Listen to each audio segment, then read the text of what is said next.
आखिर क्या हुआ दोस्तों, जब 5000 साल बाद रामेश्वरम के समुद्र में मिला मेघनाथ का पार्थिव शरीर। और जिसने भी यह नज़ारा देखा और इस चमत्कार के बारे में सुना, उसके रोंगटे खड़े हो गए। वीडियो को शुरू करने से पहले यदि आप प्रभु श्री राम के सच्चे भक्त हैं तो इस वीडियो को लाइक और हमारे चैनल को सब्सक्राइब करना ना भूलें।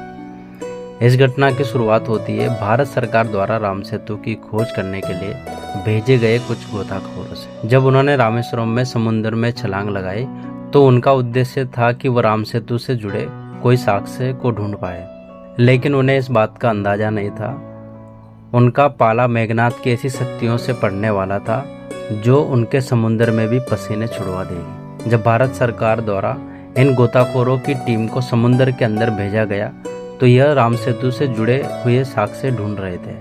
इन्हें कहीं जगह जगह पर पत्थर तैरते हुए भी मिले, लेकिन समुद्र में और अधिक गहराई पर जाने पर वहां पर इन्हें एक ताबूत रखा हुआ दिखाई दिया। सभी गोताखोर बहुत ज़्यादा डर गए थे क्योंकि यह ताबूत श्रीलंका की सीमा के बहुत नज़दीक मौजूद था।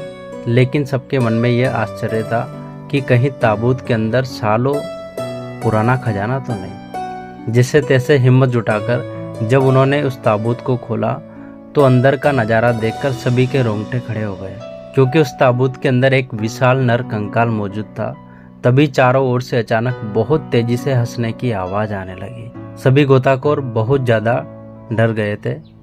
इतने में ही पलक झपकते वह ताबूत कहीं गायब हो गया। लेकिन कुछ ही समय पश्चात वह ताबूत उन्हें किसी दूसरे स्थान पर दिखाई दिया। जब वह उसके पास जाते तो वह आश्चर्यजनक रूप से गायब हो जाता, मानो यह किसी के मायावी शक्ति की वजह से हो रहा हो। डर के मारे सभी गोताखोर राम सेतु का सबूत लेकर पुनः समुद्र से बाहर आ गए। लेकिन वह उस ताबूत को अपने हाथों से हिला भी नहीं पाए। लेकिन अब सभी के मन में एक सवाल उठ रहा था कि उस ताबूत के अंदर वह नर कंकाल किसका था। वह हंसने की तेज आवाज़ समुद्र के अंदर किसकी थी, और वह मायावी शक्ति कौन थी जो बार बार उस ताबूत की जगह परिवर्तन कर रही थी। उस समय के प्रसिद्ध प्रोफेसर जो कई सालों से रामायण के ऊपर शोध कर रहे थे, जब उन्होंने गोताखोरों के माध्यम से इस घटना के बारे में सुना तो उनके भी रोंगटे खड़े हो गए। उनका कहना था कि रामायण में केवल एकमात्र योद्धा ऐसा था जिसके पास इस तरह की मायावी शक्तियाँ थी, जो अपनी शक्तियों से कहीं रूप धारण कर सकता था, जो अपनी शक्तियों से अपने रथ को गायब कर सकता था, जिसके मरने के बाद भी उसका कटा हुआ सर जोर जोर से हंस रहा था।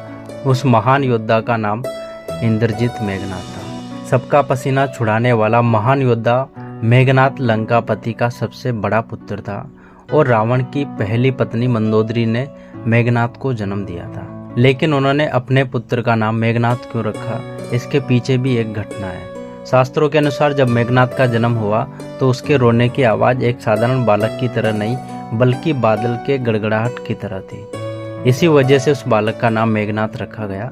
मेघनाथ ने अपने पिता की तरह स्वर्ग पर अधिकार जमाया था। उसने इंद्र को पराजित कर दिया था। इंद्र को परास्त करने के कारण स्वयं ब्रह्मा जी ने इसका नाम मेघनाथ रखा था। एक अध्ययन के अनुसार यह भी पता चला कि मेघनाथ रामेश्वरम में समुद्र में भी तपस्या किया करता था। लेकिन अभी भी सबके मन में एक यही सवाल था कि जो ताबूत समुद्र के अंदर दिखाई दिया था उसमें सचमुच में क्या वह मेघनाथ का ही नर कंकाल था। जिसके बाद सभी वैज्ञानिक साक्ष्य जुटाने में जुड़ गए।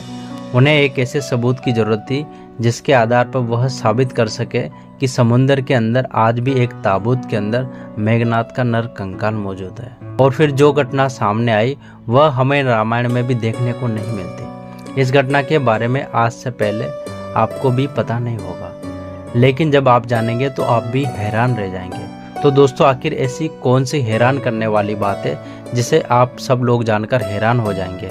जानेंगे बहुत जल्दी ही अगले भाग में। तब तक हमारे चैनल पर बने रहिएगा, और हमारे चैनल पर नए हो तो हमारे चैनल को सब्सक्राइब जरूर करें और बेल आइकन को दबाना ना भूलें, ताकि जैसे इसका अगला भाग आएगा तो उसका नोटिफिकेशन आप सभी को सबसे पहले मिल सके। Thank you so much.